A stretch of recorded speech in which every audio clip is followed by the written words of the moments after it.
Hey, welcome back to another Black City Coffee vlog. In this video, we're doing a massive cupping thanks to our friends over at Stone Forest Coffee. Shout out to Jenny who sent me all this cool stuff. So after we did an interview, you could check that in the link in the description.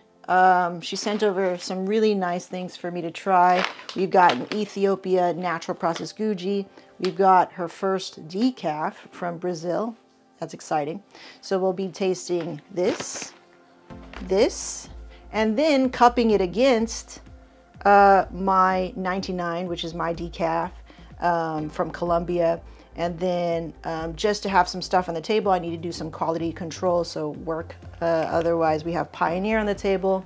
I just put that video out on how I roasted that one. We went a little long on the middle phase. We're gonna see what that tastes like.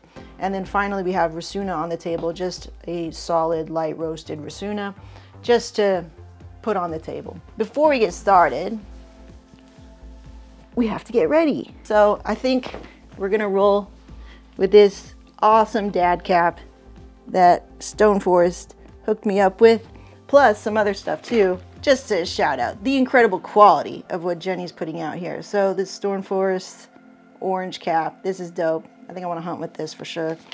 In, also you might have noticed, 100 compostable from corn bag.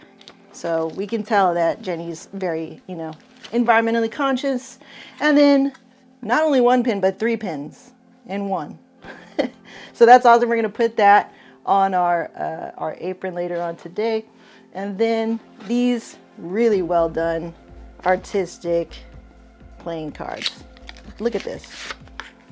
First of all, the cross hatching of the material of these cards, like just anything that Jenny does or Stone Forest does, not cheap. She spares no expense, and that's really amazing and cool.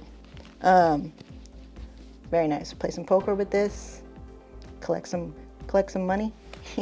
Thank you, Jenny. Thank you, Stone Forest Coffee, for sending me all of these. These are amazing. I cannot wait to cup your coffees. Let's get started.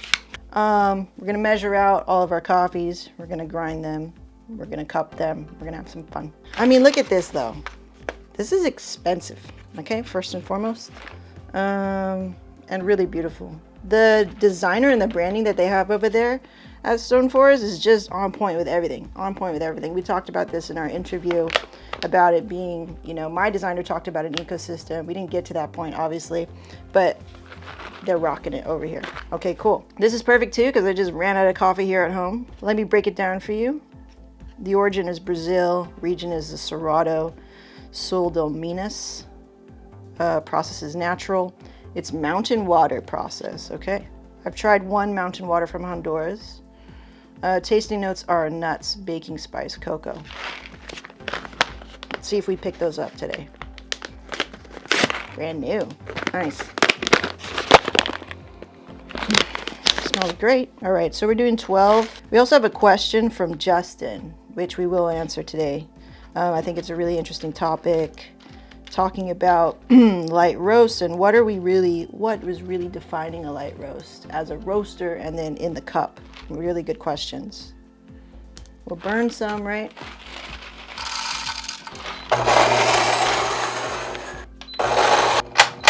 Second one from Jenny.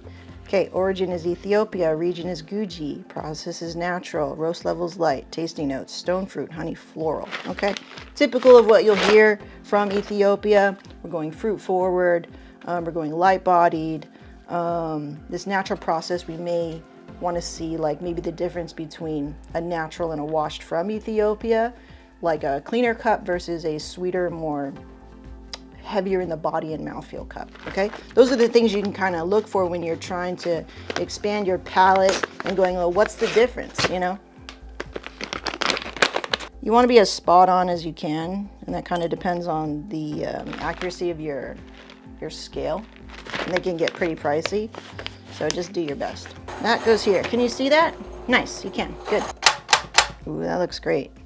Looks like a light roast. Now, I didn't stop to kind of like really examine the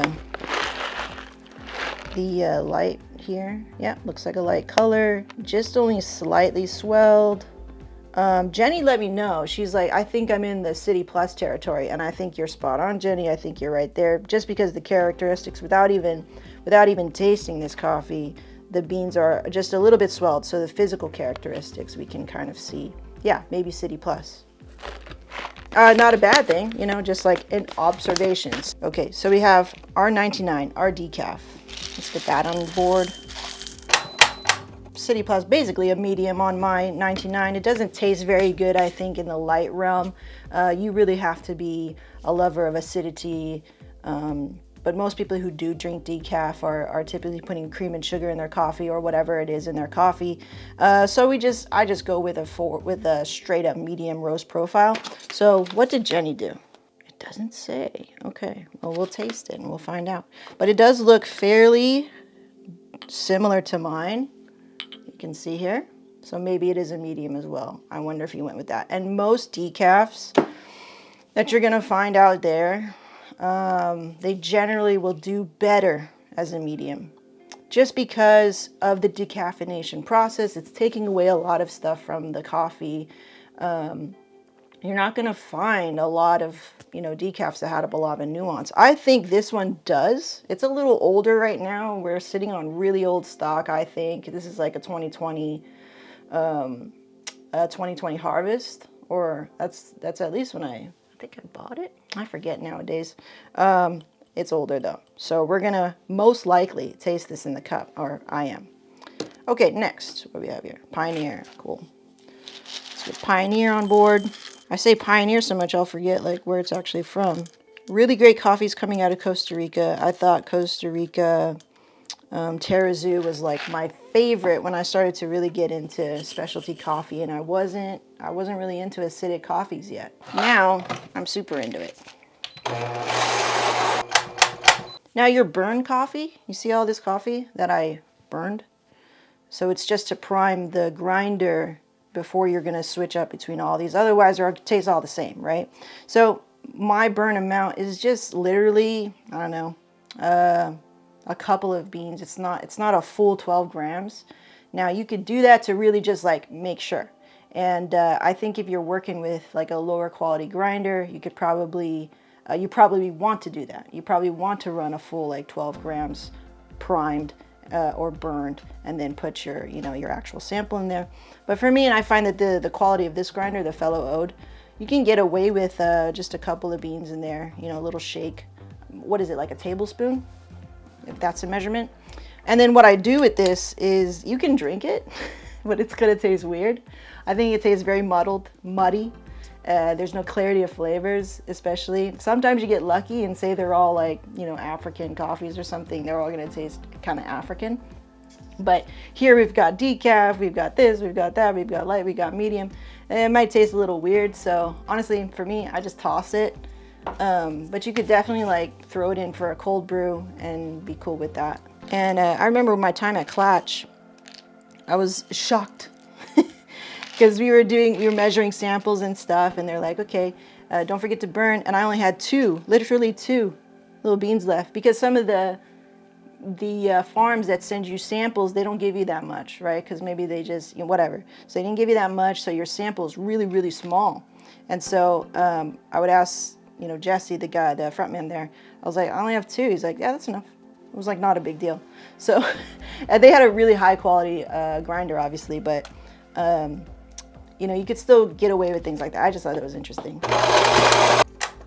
All right, so let's go ahead and sniff all of these. Get a little sniffy whirl. I'm not gonna write anything down. I'm not scoring. I'm not doing anything like that. I just want to have a good time and cup and talk with you guys. So, meaty, soy sauce, savory, tomato.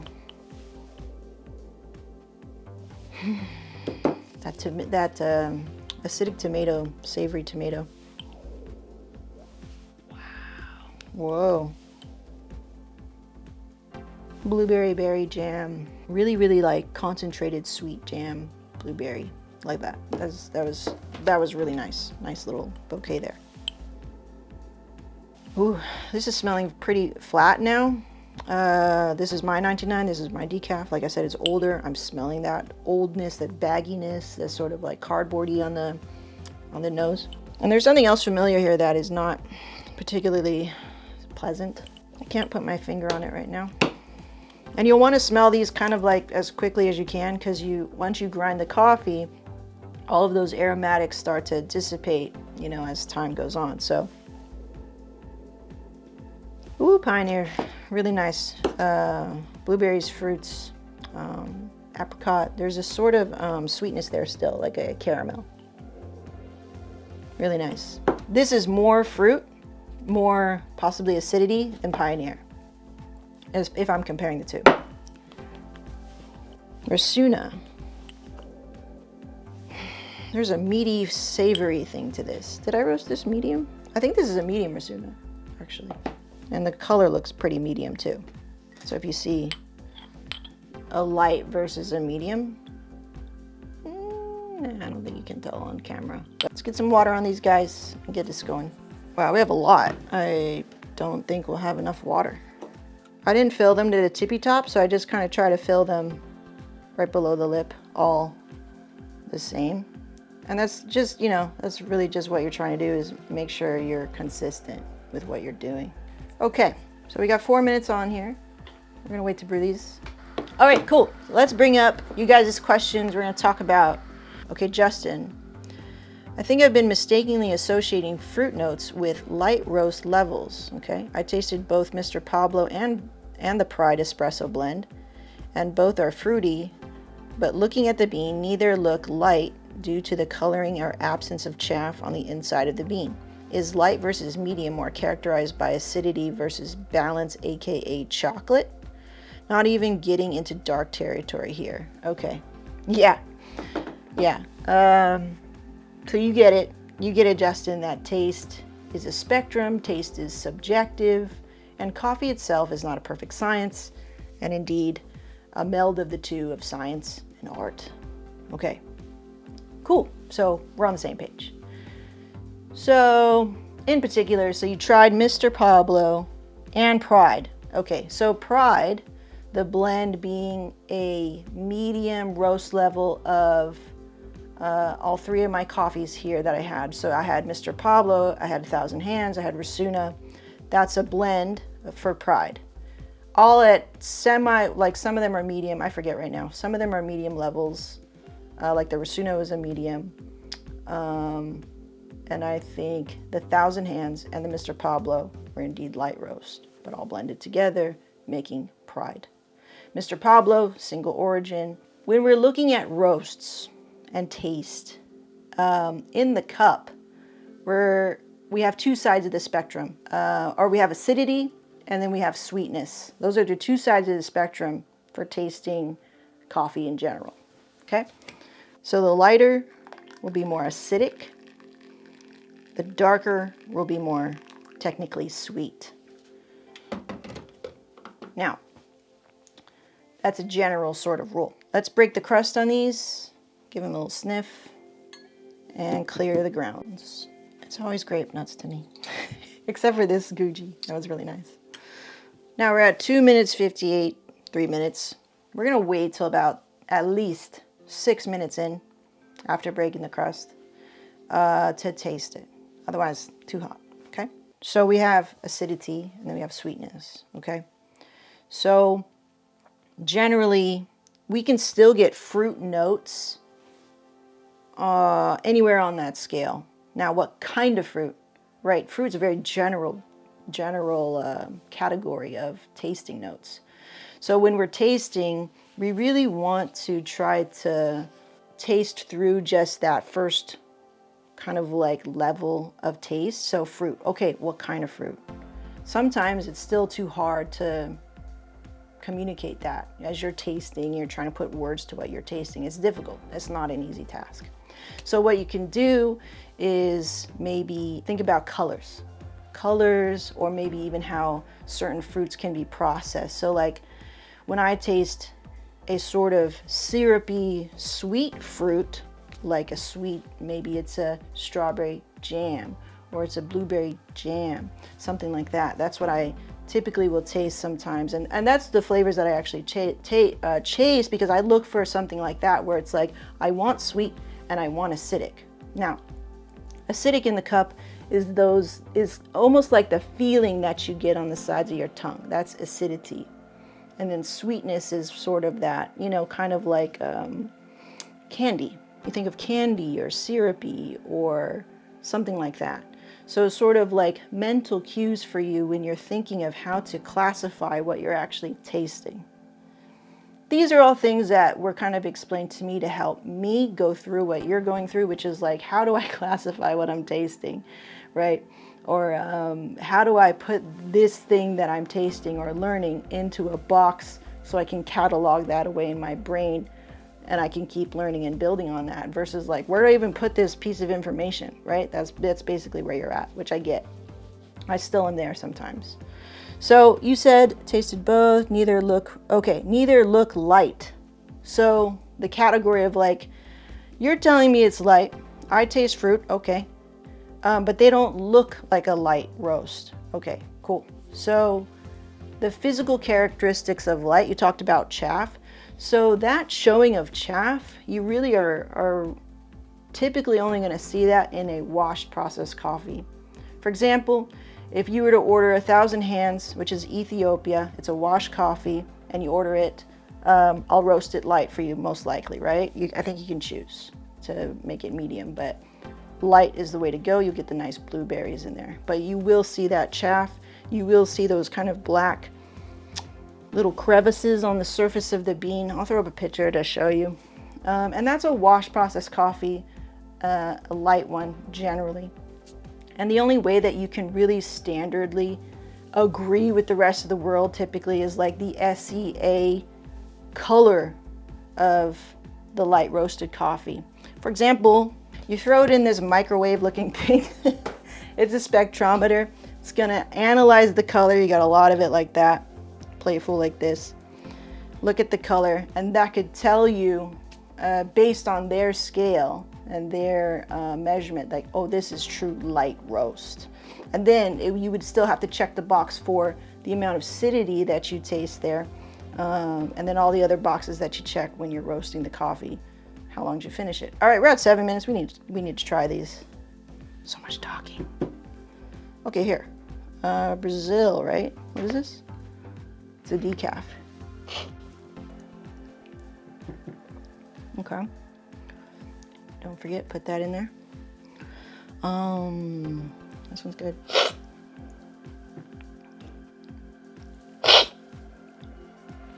Yep. 99 versus, that's a medium. Okay. All right, here we go. So Brazil, decaf. Just what you would expect. What'd Jenny say? Nuts, baking spice, cocoa. Yeah, getting all that.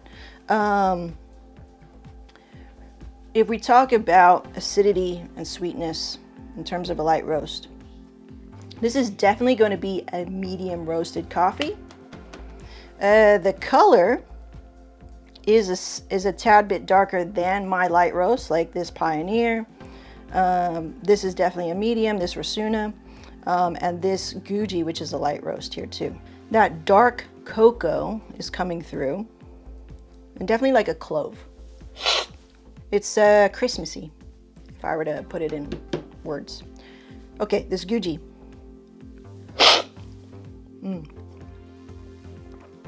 Really light body. Sweetness is there on the mid palate and then kind of leaves you. Big blueberries up front, but there is a nice little dark chocolate note in there. All right, we got cut off, so I had to do it again. I rebrewed these two guys, and then because I had a medium roasted Rasuna on the table, I replaced that with a light roast to further answer Justin's question. So the appearance of a light roasted coffee can be deceiving. You know, we have this here. This is a light roasted Rasuna versus, say, a light roasted Pioneer or even Mr. Pablo.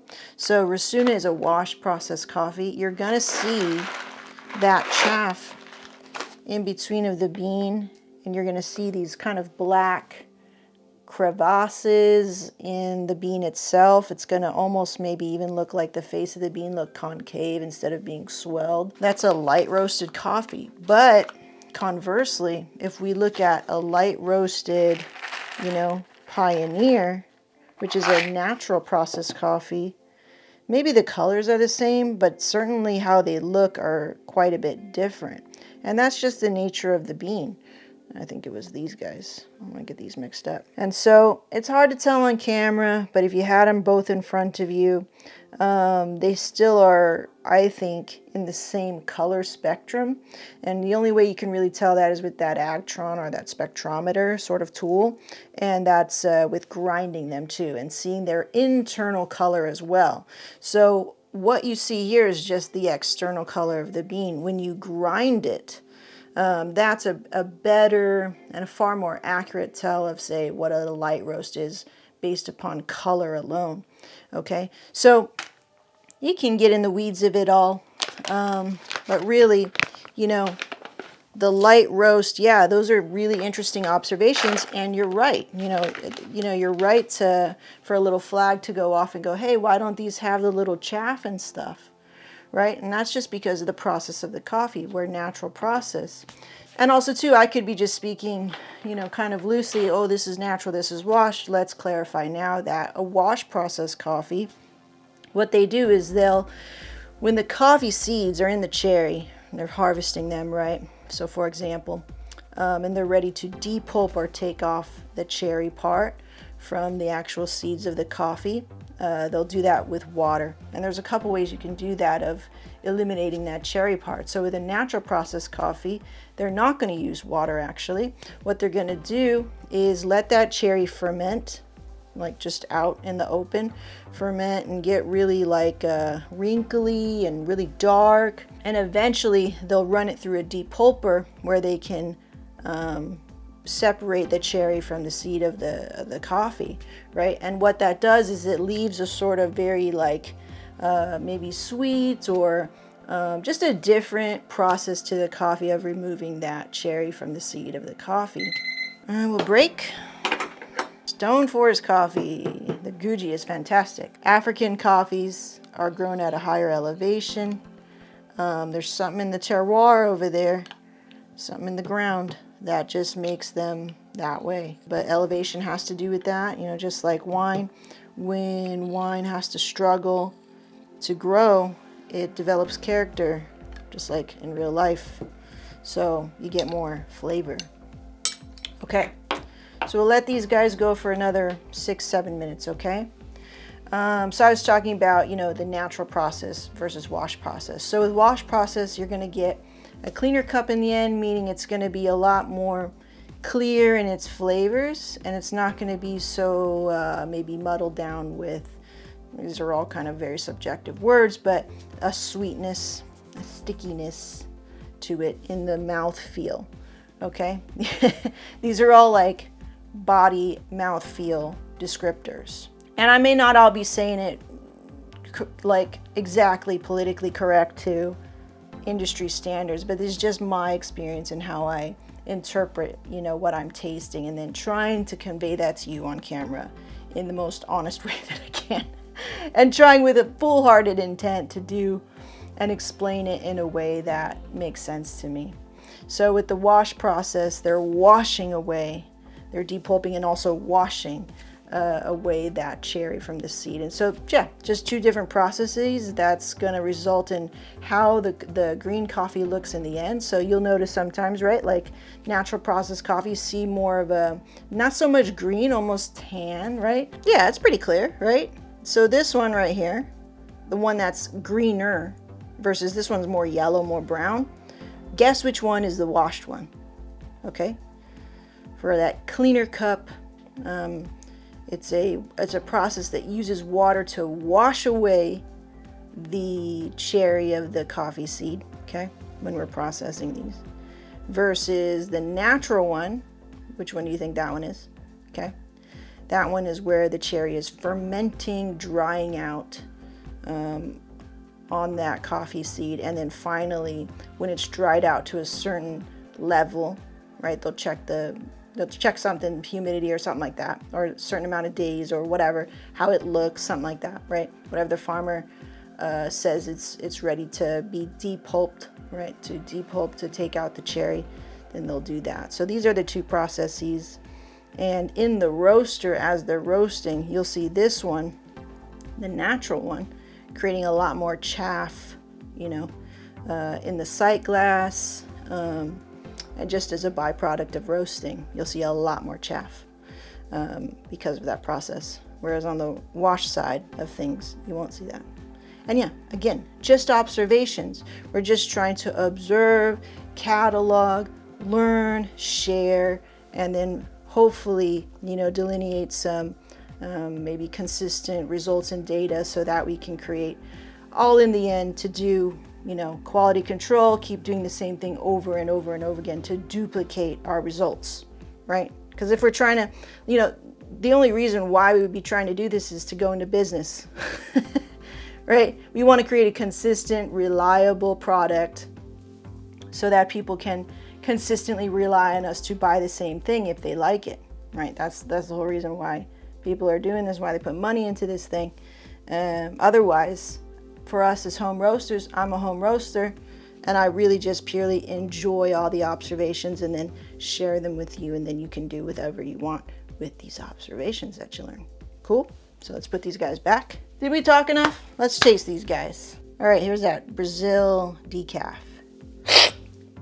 versus a light roasted Ethiopian natural process, right? So both natural, has that sweetness, has really this nice caramel, vanilla sweetness in there, versus being all about crispy blueberries and crispy fruit, bright fruit, acidic fruit. It's not an overly acidic cup. It's not a light-bodied coffee, and I love this type of coffee. Good body, good acidity, good sweetness, nice finish, right? And in coffee world, and I think even in wine world too, because we do a lot of wine tasting, wine whiskey tasting, is balance. If we're talking about balance, Justin, you mentioned balance. Balance is not chocolate, in my opinion. Balance is having both a strong, solid acidity and a strong sweetness to the cup. To me, that's balance. That means when I'm drinking the coffee, which I feel like this coffee has great balance, it has both what I'm looking for in acidity, a zing in the mouth on the sides of the tongue, this sort of feeling, coupled with a sweet mid-palate, where when I swallow it, the body is syrupy, it's sweet, and also lingering of those like brighter notes of the berries and the blueberries and the jam and stuff like that. That's what to me signifies a balanced cup, because I'm fulfilling both sides of the spectrum in an even way. So I have acidity, I have sweetness. Okay, versus, let's talk about Brazil. Mostly all sweet. So if I say, you know, and I'm not getting that zing on the side of my tongue, then I would say it has low acidity, high sweetness, more chocolate, some spice and some clove and some earthy vibes to it. It's on this side. So if I were to score it, I would say low acidity, high body and syrupy mouthfeel. That would be where it would score, where it would shine. Okay, and we would call that not as balanced as this coffee here. And generally, you would score this higher in the world of coffee than this. Both still specialty coffee, right? So interesting, right? So those are the things about coffee and things being light roast and looking a certain way. And then what are they like in the cup, and then comparing them from one light roast to the next, which I think is really fun. Yeah, this one's got a good amount of acidity, but the sweetness is lacking in this particular roast for Rasuna. Now, you would not typically do a cupping of an older coffee. You want to roast it, If it's a washed coffee, you let it rest for a day, you cup it, and you judge it. If it's a natural coffee, you wait 48 hours or 2 days, you cup it, you judge it.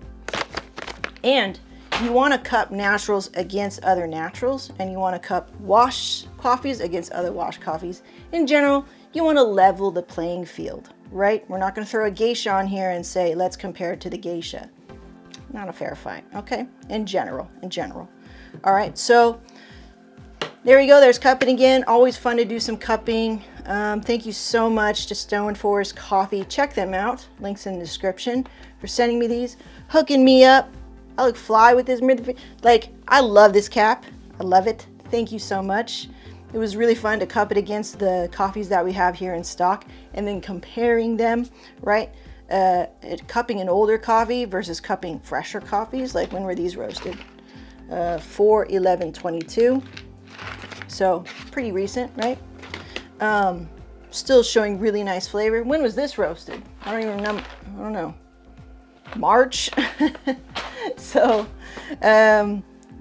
quite a while back, over a month ago, right? So that's what we're probably tasting here in the cup. But yeah, really fun. Anyway, Justin, I hope I answered your question. Keep tasting, keep cupping. Great observations that you made. You're doing exactly the right thing. And I had a lot of fun. So thank you guys, and we'll see you in the next one.